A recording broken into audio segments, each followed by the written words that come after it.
feel I am a stranger in my own city. I am from Raqqa, but when I walk in the street, they judge us. They say, uh, do this, do this, do this. You cannot even say no. They control us. The man you're hearing asked us not to use his real name. He calls himself Abu Ibrahim. He wouldn't appear on camera and asked to have his voice altered to protect his identity. He is an activist who several weeks ago fled his hometown of Raqqa in northern Syria. He says his city changed in January 2014 when the terrorist group known as the Islamic State or ISIS took over Raqqa and made it their home base.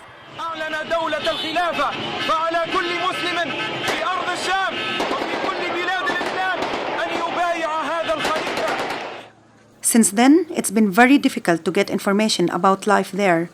Abu Ibrahim told the Wall Street Journal that in many ways, ISIS runs Raqqa like a police state.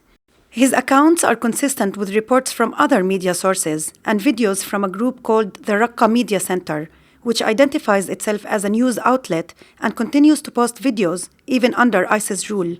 There are also propaganda videos, apparently released by ISIS themselves, that show how they're putting their strict Islamic laws into effect in Raqqa. In this scene, one ISIS member walks through a marketplace, telling vendors to close their shops and go pray. الحمد لله هذا السوق عادة يكون مليء هادو البسطات كلهم يكونون مليئين والحمد لله الآن راحوا للمسجد راحوا لصلاة الجمعة. Abu Ibrahim is a member of a small activist group that calls itself Raqqa is being slaughtered silently. He says the group has been called an enemy of Islam by ISIS. Despite the dangerous possibility of getting caught, he and his fellow activists post news and photos online and say their goal is to show what life is like under ISIS. If we fear from them, they will control us forever, I think. Another member we spoke to from the activist group also asked us not to use his real name. He is still living inside Raqqa. He calls himself Abu Muhammad and says the city is full of undercover informants and harsh enforcers patrolling the streets. In this ISIS propaganda footage, a member tells a shop owner it's unacceptable to display women's clothes that don't conform to their strict ultra-conservative dress code. هذا عرضه بالداخل اللي تريد تشتري تلبسه الزوجة وكذا ما في مشكلة فهم تلبسه لكن نعرضه بالشارع هذا ما يصير. The activists we spoke to say ISIS imposes curfews and access to water and electricity is sporadic. Cigarettes and alcohol are banned and burned in public torchings like this. Some ISIS executions happen in public. These onlookers in Raqqa watch a graphic scene of a man who's been crucified. In another scene, executioners stand ready. صار عندنا يعني حالة من شلون أقول لك يعني نحن بنسميه تمسح يعني ما ضل عنده إحساس خلص جا أوكي تفرج على الأعلام دور ظهره خلص عمره عادي.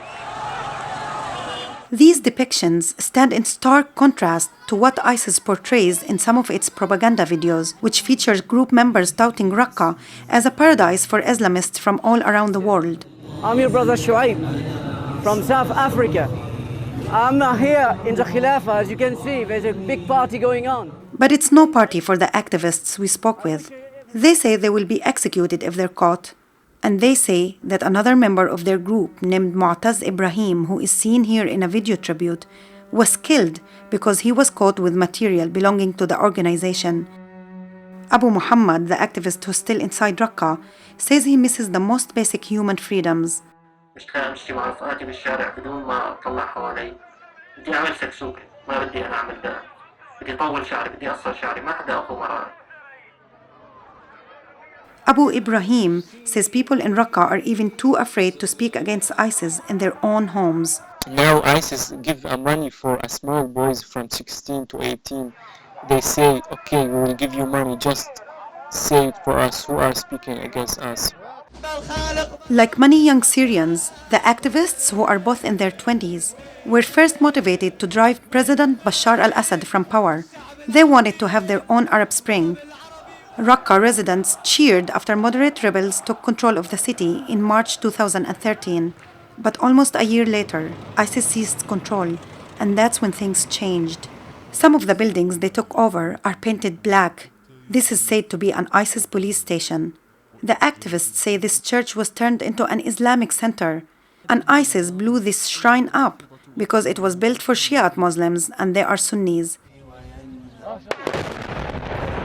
The activists told us that they have seen schools and universities shut down, and they say educators were given a list of new rules outlined in this document, which say in part that all music, social studies, and history classes are cancelled.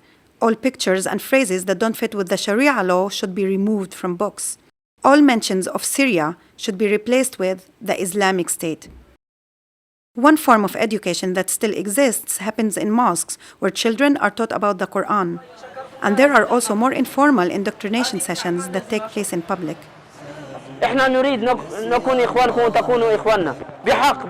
Abu Ibrahim says that people try to get on with life. Markets are open and food is available, though he says prices have tripled. Those who can't afford to eat go to the city's food kitchen.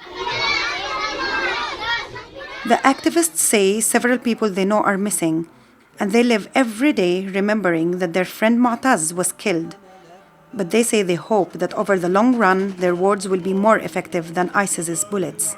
أحيانا بقول إنه خلاص ما لازم نبطل، وأحيانا بتذكر بعتز بتذكر رفقاتي اللي ما بعرف شو صار فيهم، وبقول أنا هدول إنه بيوم من الأيام رح يصير يوم القيامة شو رح يحكوا معي؟ رح يقولوا لي أنت سكتت؟ أنت صرت مع داعش؟ أنت ضليت ساكت؟ حتى نحرر أسرى المسلمين في كل مكان.